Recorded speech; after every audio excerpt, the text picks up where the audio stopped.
Ça fonctionne un peu comme un Google des influenceurs. Le budget moyen en Europe, c'est 3,5 millions qui est investi chaque année. En nombre d'abonnés, on voit ça fait l'effet d'une bombe. Il y a autant de sujets d'influence que de gens dans le monde. Il y a quelques années aux US, j'ai découvert par hasard la plateforme CallSquare. C'est la place de marché des influenceurs. Tu peux trouver tous les influenceurs de ton secteur, quels que soient les sujets qu'ils abordent. Quand je tape business ici, je peux directement trier selon les canaux que j'ai envie de voir représentés. La taille de communauté pour trouver des micro-influenceurs par exemple, la localisation de l'audience. Ici, les profils qui sont recommandés affichent un maximum de granularité sur la donnée. Je peux voir directement à la fois le score d'audience, la croissance, le taux d'engagement, le score de crédibilité et puis enfin, j'ai tous les éléments ici pour vérifier que l'audience est pile dans mon cœur de cible. Je peux afficher les contenus de l'influenceur ici. Dans l'onglet information, tu vas pouvoir directement trouver le bon email pour contacter le créateur. Tu l'as compris, CallSquare, c'est de la bombe pour l'influence marketing et c'est la raison pour laquelle j'ai voulu les recevoir dans cet épisode.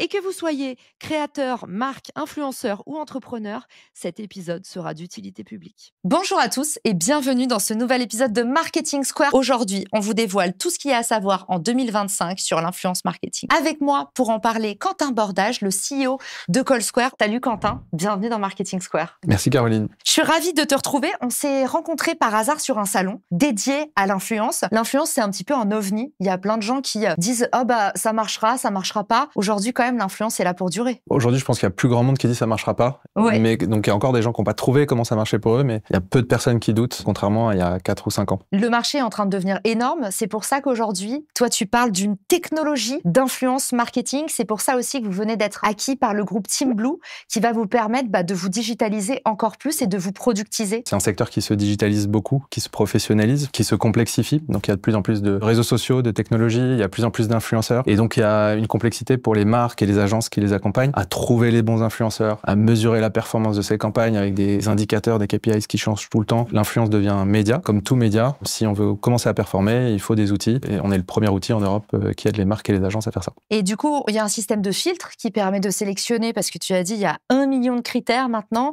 les canaux. Donc, selon que vous souhaitiez activer YouTube, TikTok, Instagram, il y a la possibilité aussi de regarder le compliance score. C'est-à-dire, finalement, est-ce que c'est un influenceur qui est bien au fait des réglementations dans son pays? Parce que c'est pareil, ça diffère dans chaque pays. Tu vas avoir aussi dans les filtres l'authority score. Donc là, moi, je te disais, j'étais pas contente parce que j'avais seulement 79. J'essayais de fausser mes stats et de dire à Quentin, mais comment ça se fait que j'ai que 79? Comment est-ce que vous mesurez ce score de qualité pour les influenceurs? Et pourquoi est-ce que j'ai pas mes pourcentages restants, Quentin? On a des algorithmes qui vont analyser la qualité de ton audience, s'il y a des bots, assez simplement. On va aussi regarder les engagements, s'ils sont naturels ou pas. Et derrière, on va déterminer un score qui va permettre de donner une indication de la qualité de cette audience. Ça reste une indication et ça permet de comparer les différents créateurs entre eux et donc de sélectionner les influenceurs qui vont avoir des audiences plus fiables. Si tu fais appel à un influenceur qui a 1 million de followers mais qui a 10% de bots, c'est un peu moins intéressant. Et si c'est 50% de bots, c'est beaucoup moins intéressant. Donc ça te permet aussi de relativiser, d'adapter ton prix. Voilà, il y a plein de conséquences après. C'est quoi les bonnes notes alors sur la plateforme?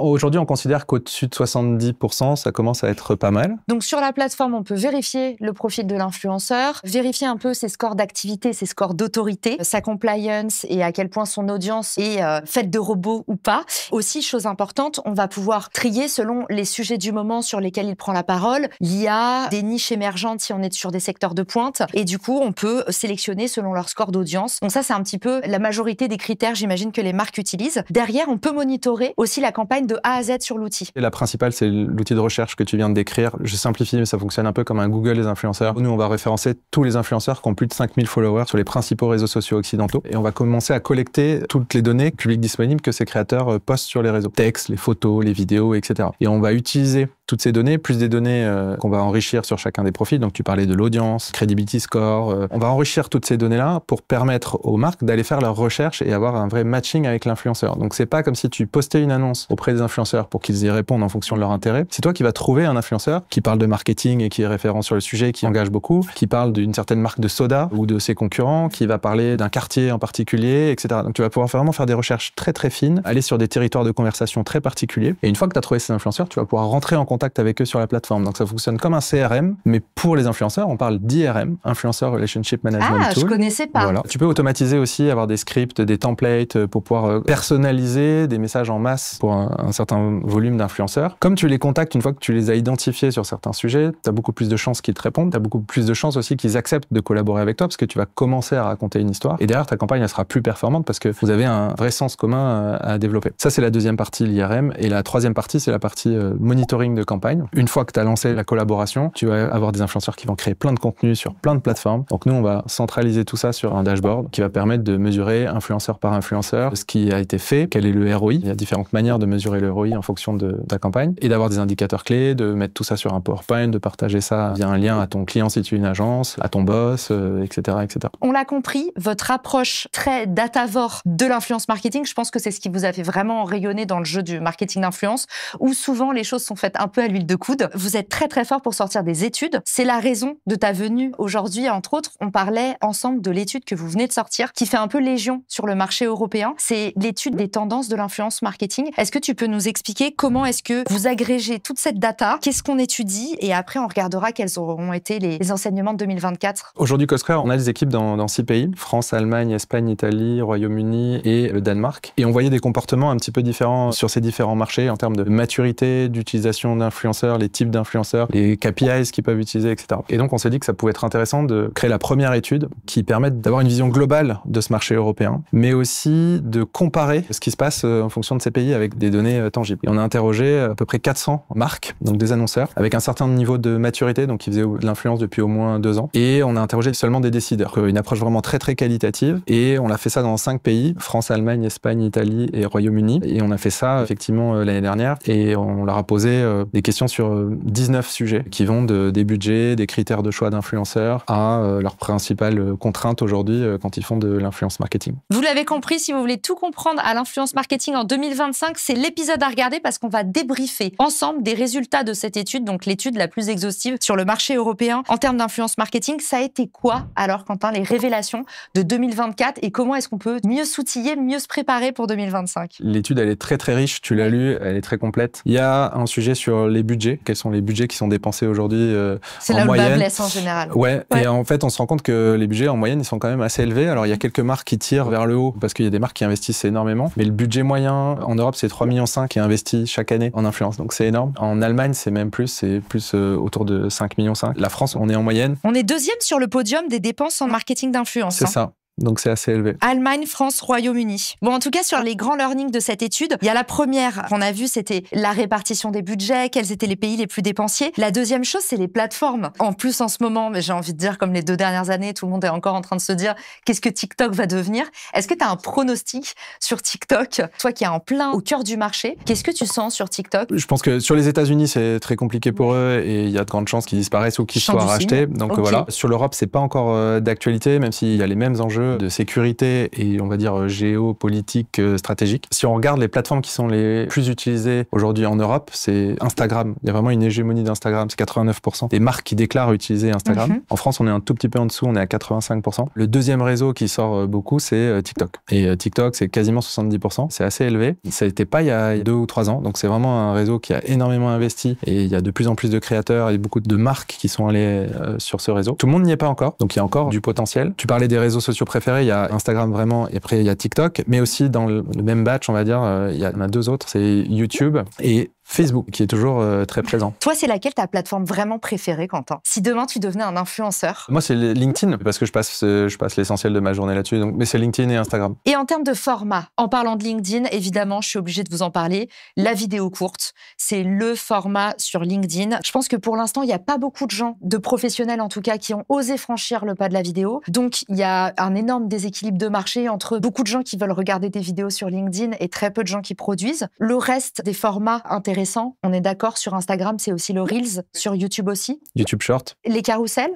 Ouais, un peu moins, les performances sont moins bonnes. Tu décris un format, t'en parlais juste avant, en parlant de la stratégie d'Instagram, mais une des grosses tendances, c'est la convergence. Des formats, là, tout le monde se copie et tout va à peu près dans la même direction. Donc, les formats vidéo courts, c'est pas TikTok qui les a inventés, c'est Snap. Et aujourd'hui, TikTok s'est beaucoup développé. D'ailleurs, en Inde, là où TikTok a été interdit, c'est Snap qui a pris la place. Le deuxième marché dans le monde, c'est peut-être devenu le premier d'ailleurs. Snap, c'est l'Inde. Ces formats-là, ils ont été copiés ensuite sur les Reels, ils ont été copiés sur les YouTube Shorts. Et maintenant, tu as raison, les nouveaux formats sur LinkedIn sont très vidéo. Enfin, ce qui cartonne quand tu es sur ton feed, c'est les vidéos. Et moi, le premier, quand tu es sur ces vidéos, tu as envie de les regarder. Donc oui, il y a une convergence là-dessus. Ça, c'est la tendance. Après, ça peut changer. On sait que ça change très vite. Sur les formats, tu nous as parlé du Reels. J'ai l'impression qu'il y a de plus en plus, je sais pas niveau marque, tu vas me dire, en tout cas niveau influenceur, on voit l'explosion du podcast, c'est-à-dire que plus les formats se shortisent du 30 secondes, qui est de la bombe pour de l'acquisition, parce qu'en fait, le format très court, c'est génial pour amener des visites et de l'acquisition en nombre d'abonnés, on voit ça fait l'effet d'une bombe, mais c'est assez mauvais pour les contenus de conversion. Quand tu dois faire des ventes, tout ça, à part sur des produits vraiment avec des prix d'appel, mais c'est très difficile, notamment dans le B2B, de faire de la conversion avec des shorts. Il y a tout un tas de formats longs qui sont revalorisés, le podcast vidéo par exemple, tous les influenceurs, j'ai l'impression,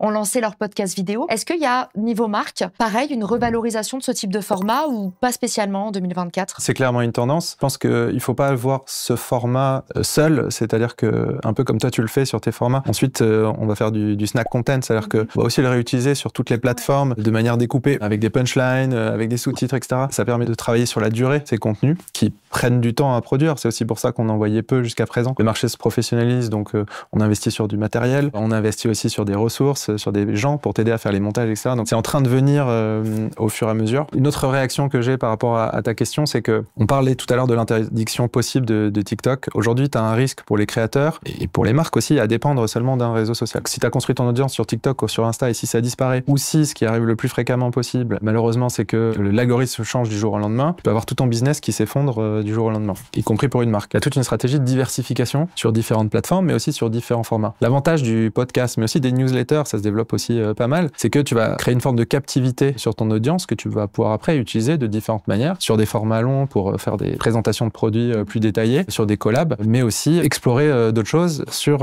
une audience qui est plus captive que sur un réseau social où t'as pas trop la main. C'était qui tes premiers clients, Quentin? Comment t'es arrivé dans le celebrity management? Mes premiers clients, c'était McDonald's via une agence DDB. On avait fait un partenariat sur Facebook. On avait remplacé le community manager de Facebook pendant une semaine par une personne qui avait un lien avec McDonald's. Et on avait cherché ça sur la technologie qu'on avait développée. Ouais. Et on était tombé sur notamment Jean-Marc Mormec, un boxeur qui avait été champion du monde de boxe, qui avait commencé sa carrière en tant qu'agent de sécurité chez McDonald's. Il connaissait très bien McDonald's, il avait vu plein de gens qui étaient passés chez McDonald's, qui avaient grandi avec McDo, qui avaient fait carrière chez McDo, etc. Il pouvait en parler beaucoup mieux que simplement des produits et de potentiellement la malbouffe. Et donc, il avait un championnat du monde contre Klitschko à l'époque, qui était l'actualité qui permettait de se glisser sur un événement. Et donc, du coup, il avait remplacé le community manager de McDo pendant une semaine. Ça, c'était la toute première opération qu'on avait faite. Est-ce que tu es prêt, Quentin, à passer à la rubrique ping-pong? Allons-y. Quel réseau social émergent les décideurs doivent-ils surveiller? Alors, je dirais pas forcément émergent, mais Snap, que les décideurs ne regardent pas. Oui, tu en as parlé plusieurs fois. Je déteste ce réseau social.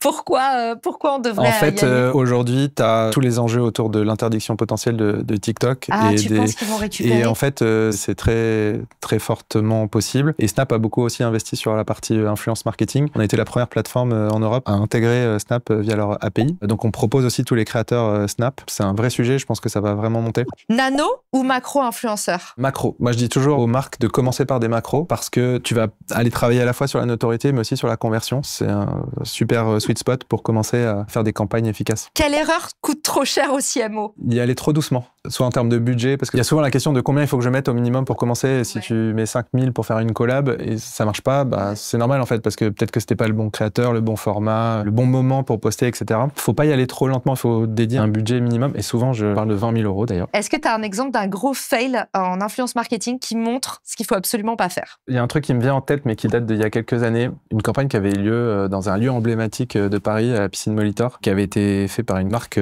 high-tech et qui avait fait appel à, je sais pas, une cinquantaine de créateurs avec un lien traqué. Et ces créateurs étaient censés participer à une soirée dans ce lieu emblématique. Sympa. C'était super sympa, donc ils prenaient plein de photos d'eux ou des photos du lieu, ils partageaient ça sur, à l'époque, c'était beaucoup Twitter, donc ça remonte quand même. Et en fait, c'était un fail parce que les médias avaient, à travers ce lien traqué qui avait un numéro unique à la fin, ils avaient retrouvé tous les influenceurs qui avaient participé à cette campagne, dont un grand nombre n'étaient pas sur l'événement, mais avaient prétendu être sur l'événement. En plus, ils n'étaient pas transparents sur le fait qu'ils avaient été probablement rémunérés pour faire ces posts, etc. Donc il y avait eu un fail total. Ouais, il y avait un bad buzz qui avait été monté autour de cette campagne. Ouais. Tout le monde avait posté exactement au même moment, donc c'était vraiment le buzz total d'un coup, enchaîné par un bad buzz. Est-ce qu'il y a une tendance à suivre en 2025, mais dont personne ne parle? T'as l'affiliation dont tu parlais. On est toujours un peu à se dire, ouais, affiliation, mais en fait, c'est en train de vraiment prendre, je pense. Et le deuxième truc, c'est TikTok Shop. Je pense que le social Shop, commerce, l'achat depuis les plateformes sociales. C'est un carton aux États-Unis notamment, et c'est en train d'arriver en Europe. Il y a les premiers pays qui sont en test là, donc si ça prend dans les autres pays, ça peut vraiment être extrêmement intéressant pour les plus petits annonceurs, pour les créateurs, parce que ça peut devenir une source de revenus très très importante. Le social selling a été hyper méprisé ces dernières années. Je vous mets un très bon livre sur le sujet, écrit par Isabelle Rabier. Effectivement, tout ce qui est achat natif, et on voit à quel point on est des bons clients de ça. Enfin, moi, la première, j'achète énormément directement depuis Instagram, quelque chose que j'ai vu en situation. On était au sommet Meta, là, on regardait les campagnes qui ont le mieux converti cette année. C'était La Redoute, qui faisait en fait des mises en situation avec des influenceurs où tu pouvais directement choper. Click to buy. C'est génial. Il y a un sujet quand même où je trouve que l'influence marketing n'a pas de beau jour devant elle, c'est la partie UGC créateur. Parce que je trouve que ces créateurs qui ne font que des démos produits et que des posts publicitaires peuvent être très facilement remplacés par des avatars IA. Et je vais certainement me faire lyncher dans les commentaires pour avoir dit ça, mais c'est vrai que c'est ce que je disais à Quentin. Je disais, ces influenceurs IA, comme par exemple là le compte, je vais vous le mettre à l'écran parce que c'est assez hallucinant. On dirait des vrais humains, bon des humains très beaux, mais quand même. Fit, Aitana et ses agences de modèles qui du coup sont parfaites pour faire du placement produit. Regardez le collier que j'ai reçu de telle marque, voilà la boîte que j'ai reçue, voilà comment le produit est disposé. Et puis dans le B2B, on pourrait imaginer la même chose avec des démos logiciels. Moi, je pense que ceux-là, ils vont peut-être être un petit peu remplacés. Peut-être ou pas. IA. Moi, je pense pas. Pourquoi? Je pense pas parce que il y aura toujours ces IA-là, ces êtres virtuels. Il y a d'ailleurs des super collabs, y compris avec des marques de luxe sur ces êtres virtuels. Ah, déjà? Oui, qui ont des avantages aussi parce qu'il n'y a pas l'impondérable, les aléas qui sont liés à l'humain. Parce que ce ne sont pas des humains. Il y a pas le bad buzz est plus risqué. Il y a très peu de chances d'arriver, quoi. Donc il y a des avantages. Après, moi je suis quelques influenceurs virtuels, mais c'est pas des êtres réels. Je pense que ce que cherchent les gens qui suivent ces gens et qui vont derrière suivre leurs conseils pour faire des achats, c'est des êtres réels qui ont une vie peut-être un peu idéalisée, mais aussi leurs failures, leurs problèmes, leurs échecs, etc. Donc c'est cette authenticité qu'ils vont chercher et qu'ils vont pas retrouver vraiment sur ces influenceurs virtuels qui sont souvent des influenceuses aussi virtuelles avec une plastique parfaite et qui sont un peu superficielles, en tout cas dans ce qu'on peut voir aujourd'hui. Donc moi j'y crois pas trop comme tendance de fond. C'est une tendance, pourquoi pas surfer dessus, mais je vois pas ça s'installer et en tout cas remplacer l'influence. Ce serait dommage et je le vois pas arriver parce que ce qui est magique dans l'influence marketing, c'est la diversité et l'infinie diversité des profils. Toi tu es sur un sujet, moi je suis sur un autre sujet. Il y a autant de sujets d'influence que de gens dans le monde. Et ça, c'est génial, parce que ça veut dire autant d'opportunités, de territoires de conversation sur lesquels les marques peuvent aller, mais aussi sur lesquels le grand public peut aller chercher des passions, des sujets, découvrir des choses. Et voilà, c'est ça qui est magique, et ça disparaîtra pas avec des influenceurs virtuels. Question bonus pour toi, c'est quoi la règle non écrite de l'influence marketing, le truc que seuls les experts savent? C'est le test and learn. Test and learn et surtout oser aller sur les nouveaux formats. Les marques que je vois qui cartonnent et qui sont toujours en avance et qui ont le meilleur ROI, ce sont celles qui vont chercher les créateurs où ils vont prendre un peu plus de risques et surtout sur des formats. Tu vois, quand le YouTube Short sort, être les premiers à aller là-dessus parce que souvent sur ces formats, ce que vont faire les plateformes, c'est qu'elles vont les booster. Et donc c'est là où tu vas avoir beaucoup de vues, d'audience, d'engagement, etc. Et c'est un peu risqué, il faut toujours être à l'écoute des tendances et il faut s'adapter en permanence. Et quand tu vas là-dessus, tu vas aller chercher des taux d'engagement qui vont être très très élevés, quoi. On passe maintenant à la partie la plus sombre de notre épisode. C'est quoi les défis majeurs pour nos amis décideurs sur l'influence marketing,